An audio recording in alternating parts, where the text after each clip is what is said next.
ગાય વિશે વાત ઘણી બધી કરી અને ગાયને આપણે જીવનમાં અપનાવી લીધી છે અને ગાયના ઘી દૂધ માખણ બધું આપણે ખૂબ માત્રામાં ખાઈએ છીએ. આપણે બીજો કાંઈ સુધારો બીજો જાજો થાય કે ન થાય, ખાલી રસોડામાં 2-4 વસ્તુ સુધારી નાખીએ તો આપણા આરોગ્યને ઘણું બધું સારું રહેશે. આપણા ઘરે જે સુધારા કર્યા અને જે રસોડામાં તે અમુક વસ્તુઓ આપણે ફેરફાર કર્યો એને લઈને આપણે ખૂબ જ ફાયદો છે ઘરે અને બીમારીઓમાં, ખાણીપીણીમાં અને 2-4 વસ્તુઓનો ખાલી ઘરે ફરક કર્યો ને આપણે એ શું છે કે 2-3 વસ્તુમાં એક દાના ઘી દૂધ માખણ આવું અપનાવ્યું. બીજું કે ઘરે આપણે જે સફેદ ગોળ ખાતા હતા દવાવાળો એને બદલે દેશી ગોળ ચાલુ કરી દીધો છે, કાળો ગોળ. આપણે તેલ જે આપણે ખાતા હતા પહેલાં પામોલીન જે આવતા એને બદલે આપણે ઓરિજિનલ શીંગના મગફળીના તેલ કઢાવીને ખાવા મળ્યા છીએ. એનાથી આપણને ખૂબ ફાયદો થયો છે. બીજું કે આપણે ઘરે જે પહેલાં પામોલીન તેલ એટલે સફેદ તેલ હતું, શીંગ તેલનું કઢાવ્યું એટલે પીળું આવવા મળ્યું. તો એ પીળી વસ્તુ જે વાત કરી રહ્યો છું હું, ઘી આપણે પહેલાં ભેંસનું ખાતા હતા જે સફેદ હતું એને બદલે અત્યારે આપણે ઘી ખાઈએ છીએ ગાયનું જે પીળું છે. ગોળ આપણે જે ખાતા હતા દવાવાળો સફેદ એને બદલે અત્યારે આપણે કાળો ખાઈએ છીએ, પણ એનાથી મજા આવે છે.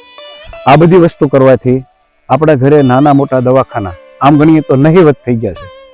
એમાં આપણે તેલ શુદ્ધ ખાવા મળ્યા, ગોળ શુદ્ધ ખાવા મળ્યા, ઘી શુદ્ધ ખાવા મળ્યા, ગાયોના ઘી દૂધ ગાયનું આવું બધું ઘરે સુધારા કર્યા. મીઠું આપણે પહેલા સફેદ ખાતા હતા ને બંધ કરીને આમાં સિંધવ મીઠું જે પાણાનું ખાંડસ હોય સિંધવ ને સિંધવ મીઠાના જે પથ્થર લાવીને ઘરે ખાંડીને આપણે બનાવીએ છીએ. એટલે કે સફેદ મીઠું હતું એ કાઢીને આપણે ગુલાબી મીઠું કરી નાખ્યું છે, જે ગુલાબી પથ્થર આવે સિંધવ મીઠાના. તો મીઠું, ગોળ, દૂધ, ઘી, માખણ આ બધું જ આપણે શુદ્ધ ખાવા મળ્યા.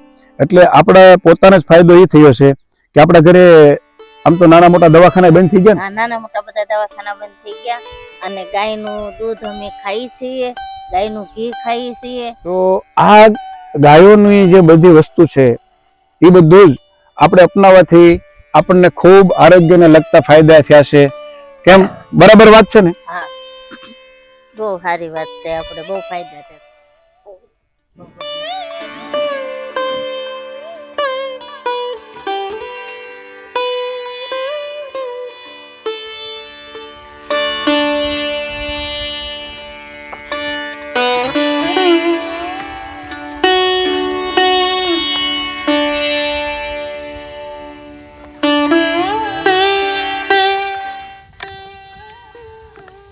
ફાગણ મહિનામાં ફર્સ્ટ ક્લાસ લીમડો અત્યારે ટહર્યું આવી ગઈ છે, ફૂલ ફર્સ્ટ ક્લાસ.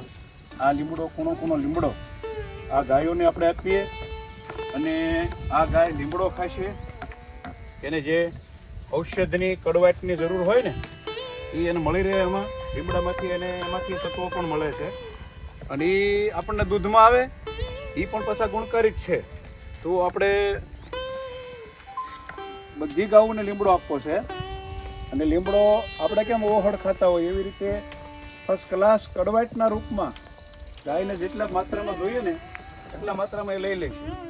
ઓલી લીલડી ગાય છે આપણી, લીલડી ગાય એને તો બહુ જ લીમડો ભાવે છે અને આ લીમડો આપણે બાળકો નાના હોય તો એને આપણે કડવાટ આપીએ આના કોમળા તીરખી. એવી રીતે ગાયને પણ લીમડો ખૂબ ભાવે